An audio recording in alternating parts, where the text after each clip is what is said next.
গল্পের নাম ভয় যেখানে ছুঁয়ে যায়। আজকের গল্পটি নিছক গল্প নয়, সত্য ঘটনা। ইন্টারমিডিয়েট পাশ করে সবেমাত্র ডিগ্রিতে নটরডেম কলেজে ভর্তি হয়েছি। উঠতি মাস্তান বহিমিয়ান, ধরাকে সরা জ্ঞান করা স্বভাবদোষে পরিণত হয়ে গিয়েছিল। সবার চাইতে একটু বেশি বোঝা, অন্যকে হেয় প্রতিপন্ন করায় ছিল রাজ্যের আনন্দ। সবার মধ্যেই এই জাতীয় উপসর্গগুলি একসময় বাসা বাঁধে। সময়ের প্রবাহে শিক্ষা, জ্ঞান ও পারিপার্শ্বিকতায় ক্রমেই দোষগুলি কাটতে থাকে। অতি সাধারণ যারা, তাদের মধ্যেই এই সকল দোষের প্রাধান্য একটু বেশি লক্ষ্য করা যায়। তাই আমার দোষের অন্ত ছিল না। এর মধ্যেই অবিশ্বাসীর দলে নাম লিখিয়ে ফেলেছি, ধর্মের চুলচেরা বিশ্লেষণ শুরু করেছি। এলাকার বাঘা বাঘা ধর্ম বিশ্বাসীকে বীর্তকের জালে আটকে শিষ্যত্ব বরণে বাধ্য করেছি। তবে আমার ভেতর একটা ছন্নছাড়া ভাব সবসময় কাজ করত, তাই একটি বিষয়ের মধ্যে নিজেকে বেশিদিন আটকে রাখতে পারতাম না। বিষয় ভেদে চালাতাম পরীক্ষা নিরীক্ষা, যতদিন ভালো লাগত ততদিন। কিন্তু গুণী মানুষগুলির বচন ছিল সম্পূর্ণ ভিন্ন। তারা বলতেন চর্চা, চর্চা ও চর্চা ছাড়া কোনো বিষয়কে আয়ত্ত করা যায় না। কে শোনে কার কথা? নিজের ইচ্ছার কাছে সমস্ত বিষয়গুলিকে বলি দিয়ে বর্তমানে মানবেতর জীবনযাপন করছি। জীবনযুদ্ধে যারা সফল, সেই রকম কেউ আমার কাছে এলে একটি খবর যেন আমাকে ছুঁয়ে যায়। তাছাড়া বিন্দাস আছি। বিশ্বাসের ধারাটা এখন একটু পাল্টেছে। আল্লাহর অস্তিত্ব এখন আর অস্বীকার করতে পারি না। যুক্তি ও তর্কের মধ্যে আল্লাহর অস্তিত্ব বারবার উপলব্ধি করি। তবে প্রচলিত ধর্মগুলিতে বিশ্বাসও নেই। মানুষে মানুষে প্রভেদ খুঁজে পাই না। সবার মাঝেই মানবিক দোষগুণগুলি প্রত্যক্ষ করি। তাই ধর্ম দিয়ে মানুষকে ভাগ করাকে নিরর্থক মনে হয়। যে ঘটনাটা বলতে যাচ্ছি তার সাথে উপরি উল্লেখিত বিষয়গুলির একটি সম্পর্ক আছে, বিধায় বলতে হলো।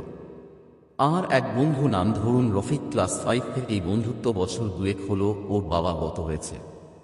বড় ভাই হওয়ার সুবাদে স্বভাবতই ওর কাঁধেই সংসারের জোয়ালটা নেমে এসেছিল। মা, 2 বোন, 3 ভাইয়ের সংসার। বাবা মারা যাবার পর ওদের সংসারে নেমে এসেছিল নিদারুণ খকষ্ট, যা নাকি ওকে বাধ্য করেছিল পড়ালেখা ছেড়ে দিয়ে চাকুরিতে লাগতে।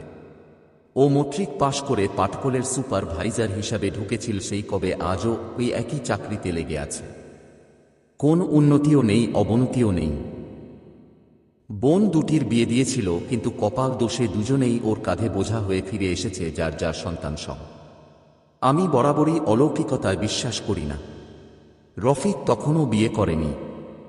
এক শুক্রবার আমার বাসায় এসে ও আমাকে বলল, দোষ একটু বিপদে পড়েছি। আমি বললাম, নির্দ্বিধায় বল, আমার পক্ষে যতটুকু করা সম্ভব আমি করব। ও যা বলল তা শুনে আমার মনে হলো ও মানসিকভাবে সুস্থ কিনা। জিন ভূত এগুলির অস্তিত্ব কোনটাই বিশ্বাস করি না।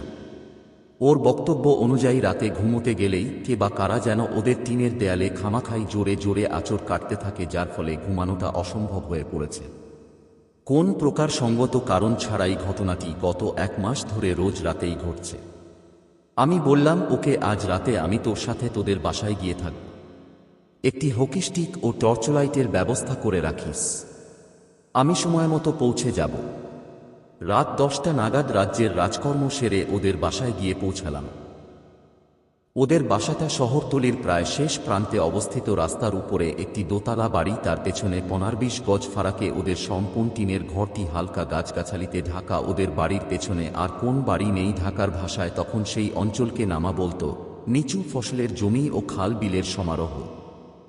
রাতের খাবার খেয়েই রাত 12টা নাগাদ আমরা 2 বন্ধু ফ্লোরে বিছানা করে শুয়ে পড়লাম। রফিক বলল, লাইট নিভানোর পরেই শুরু হবে অত্যাচার।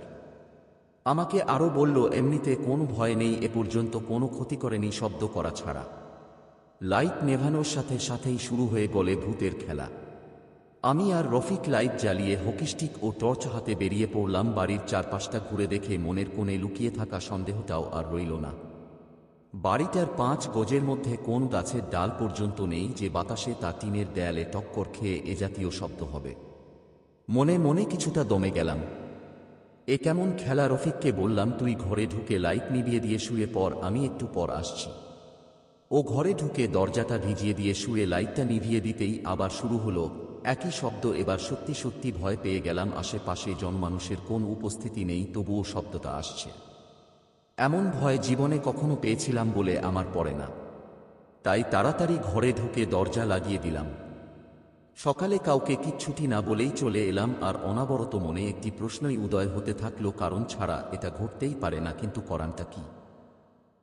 পৃথিবীর সমস্ত নামকরা মনোবিজ্ঞানীদের কেস হিস্ট্রিগুলো পড়ে যাচ্ছি, জুতোষী কোন উত্তরই খুঁজে পাচ্ছি না।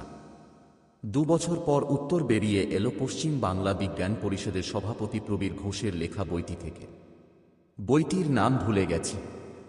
সাথে সাথেই রফিককে একান্তে ডেকে নিয়ে বলেছিলাম, দোচ, আওয়াজ তোমার ঘরের ভিতর থেকেই কেউ করছে, তোমাদের দায়িত্বহীনতায় তোমাদের উপর খেপে গিয়ে এসব করে তোমাদের উপর প্রতিশোধ নিচ্ছে।